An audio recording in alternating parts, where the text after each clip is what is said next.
अब हम करेंगे 2C का नेक्स्ट क्वेश्चन। इसका नेक्स्ट क्वेश्चन है कि भाग विधि द्वारा, बच्चों इस वाले एक्सरसाइज में हम सारे क्वेश्चन वर्गमूल के किससे निकालेंगे, भाग विधि से निकालेंगे। तो क्वेश्चन है अंडर रूट या स्क्वायर रूट कह सकते हैं 361 और बटे में है 625।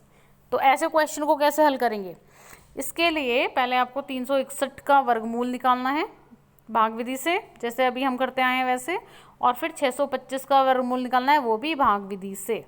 ठीक है, जब दोनों के वर्गमूल निकल जाएंगे तो जो इसका आंसर आया है वो क्योंकि अंश है तो इसका आंसर भी अंश बनेगा, और जो हर है 625 तो 625 का जो वर्गमूल है 25 वो क्या बन जाएगा, हर। तो अंश हो गया 19, हर हो गया 25। ठीक है, अब कैसे करा इसका वर्गमूल, सेम मेथड जो हमने पिछली एक्सरसाइज में पिछले क्वेश्चंस में देखा है। बच्चों नेक्स्ट क्वेश्चन, ये तीनों आपके होमवर्क में हैं, होमवर्क में तो सारे ही हैं बट ये वाले आपको खुद ही करने हैं। एक बार इसको फिर से समझ लीजिए। 361 के लिए सेम काम करेंगे, पेयर बनाएंगे सीधे हाथ से। तो हमने 61 एक पेयर बना और 3 बचा अकेला, तो उसको एज इट इज़ लिख लिया। फिर 3 है क्योंकि हमारे पास तो ऐसा पाड़ा पढ़ना है कि या तो 3 आए या उससे कुछ कम आए, तो हमने 1 का पाड़ा पढ़ा, 1 एकम 1। फिर हमने 2 का पाड़ा पढ़ा तो 2 दूनी 4, तो 2 दूनी 4 ज़्यादा है तो हम 1 के पाड़े से ही जाएंगे इसको लेके।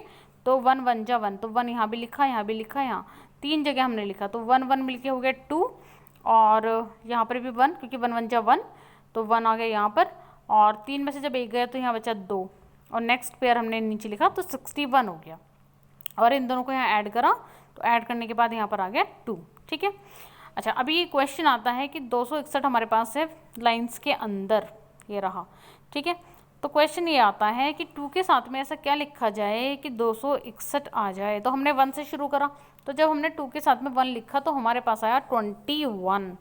फिर हमने 2 के साथ में 2 लिखा तो हमारे पास आंसर आया 44। तो इस तरीके से हम लिखते गए, रफ में ये काम होना है और ये काम आपको पेंसिल से खुद करना है। ठीक है, तो फिर हमने 2 के पास में लिखा 9, तो जब हमने 2 के पास में लिखा 9 मतलब 8 तक हमने करके देखा तो बहुत ही कम आ रहा था, तो 2 के पास जब हमने 9 लिखा तो 9 9 जा 81, 1 8 261। ठीक है, तो फिर 261 को हमने यहाँ नोट डाउन करा और 9 9 9 9 यहाँ पर लिखे। अब आया यहाँ पर 0, और जैसे यहाँ पर 0 है इट मीन सवाल हो गया है कंप्लीट। तो 361 का जो अंडर रूट है या स्क्वायर रूट है या वर्गमूल वो आया 19, और ऐसे ही हमने करा 625 का, तो इसका आया 25। तो इस तरीके से बच्चे ये तीनों क्वेश्चन भी आपको खुद करने हैं।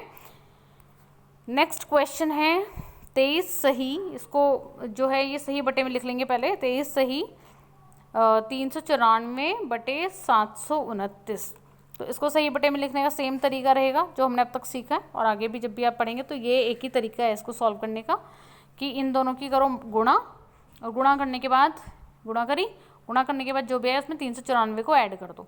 ठीक है, तो हमने देखा इसको गुणा और ये सब ऐड करने के बाद, सारी कैलकुलेशन करने के बाद हमने देखा कि यहाँ पर आया 17,161। ठीक है, जब आप इसको करके देखेंगे तो आपको समझ में आएगा कैसे 17,161 आया, क्योंकि इन दोनों की गुणा करके आया था 16,767, और उसमें 394 ऐड करा तो 17,161 आया, और हर में है 729। अब 17,161 का सेम वर्गमूल वाले मेथड से करेंगे। इधर से पेयर बनाना शुरू करा और ऐसे ही 729 है उसका अलग करेंगे। ठीक है, और फिर जो इसका आंसर आया 131 और जो इसका आंसर आया 729 का, इसको इसी क्रम में, यानी कि जो अंश है वो अंश की जगह और जो हर है वो हर की जगह लिख लेंगे। तो आंसर आया 131 बटे 27। नेक्स्ट क्वेश्चन है क्वेश्चन नंबर 3। वह छोटी से छोटी प्राकृतिक संख्या ज्ञात कीजिए जिसे 4931 में जोड़ दें तो योगफल पूर्ण वर्ग बन जाएगा।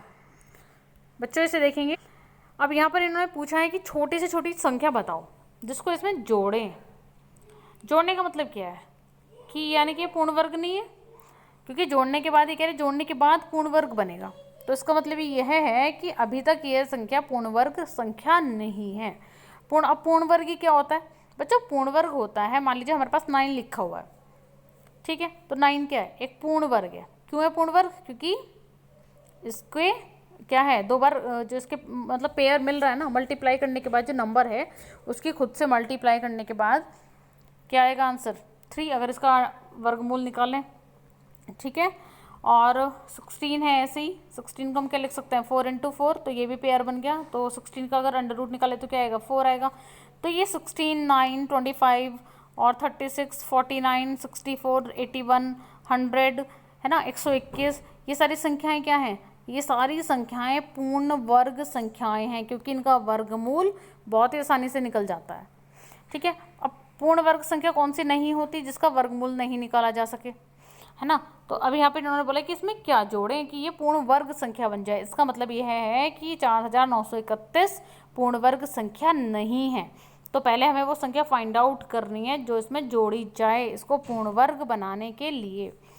तो हमारे पास क्वेश्चन है 4931, तो हमने क्या करा 4931 का सिंपली वर्गमूल निकाला भाग विधि से, ठीक है। तो जब इसका वर्गमूल निकालेंगे तो सेम उसी मेथड से यहाँ पेयर बनाया 7 7 49 और यहाँ पे 0 आया, 31 ऊपर से नोट डाउन करेंगे और 7 7 यहाँ भी लिखेंगे 7 और इन दोनों को ऐड कर दो आया 14, ठीक है। 31 आ गया हमारे पास। अब क्वेश्चन आता है कि 14 के पास में ऐसा क्या लिखा जाए कि 31 आए। तो हमने 1 लिख के देखा, तो जब 14 के पास में हमने 1 लिखा तो क्या आया, 14 के पास में जब 1 लिखेंगे तो आएगा 141, यानी कि सबसे छोटी संख्या यहाँ लिख रहे हैं हम, उसके बाद भी यहाँ पर 141 आ रहा है, जबकि सवाल में क्या है हमारे पास सिर्फ 31 है। सवाल में हमारे पास सिर्फ 31 है, जबकि यहाँ पर हमारे पास क्या आ रहा है 141 आ रहा है। तो हमें क्या चाहिए, अगर यहाँ पर 141 होता तो क्या होता, तो सवाल कंप्लीट हो जाता ना। 141 होने पर क्या होता, 141 ही आता 1 लिखने पे, और यहाँ क्या हो जाता है 0 बचता, तो हम कहते कि हाँ भाई ये जो है इसका वर्गमूल है 71, ठीक है। लेकिन अभी ऐसा नहीं हो रहा, यहाँ पर क्या है, किसकी कमी है, यहाँ पर 110 की कमी है, क्योंकि 141 आना चाहिए था और आ रहा है 31, तो किसकी कमी है 110 की कमी है, यानी कि 110 जोड़ने पर किसमें, इसमें, तो इसमें 110 4931 में 110 जोड़ने पर जो योगफल आएगा, है ना, जोड़ने के बाद जो आता है उसे योगफल कहते हैं, तो जो योगफल आएगा वो क्या होगा, एक पूर्ण वर्ग संख्या होगी।